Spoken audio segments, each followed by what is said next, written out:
পর্যায়ে আজকের এই মানববন্ধনে বক্তব্য রাখার জন্য অনুরোধ করছি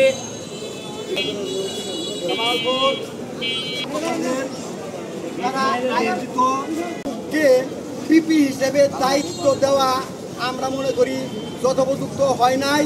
তথ্য ইলেকট্রনিক প্রিন্ট মিডিয়া এবং সকল স্তরের জনগণের সম্মুখে বলতে চাই, রবিবারের মধ্যে যদি উনি নিজে করছে গ্রাম পর্যায়ে আইনজীবী সমিতির সংগ্রামী সভাপতি সাহেব। বিসমিল্লাহির রহমানির রহিম। আমাদের মাঝে উপস্থিত জেলা আইনজীবী সমিতির নির্বাচিত ভাইস প্রেসিডেন্ট করেছি। শুধু তাই না, আমরা সাংবাদিক সম্মেলন করেছিলাম। আমরা আইন কর্মকর্তাগণ এই গামার বিরুদ্ধে পিপি আনিসুর রহমান গামাকে দেওয়া হয়েছে।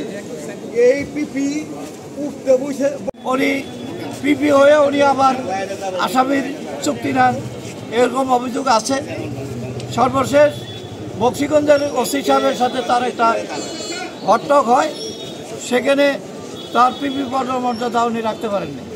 অবস্থায় তার এই যে আচরণ, এত লোকটা যে আর বলা শেষ করা তাই সর্বশেষভাবে তার বিরুদ্ধে আমরা বলবো যে উনি যেন স্বেচ্ছায় পদত্যাগ করেন।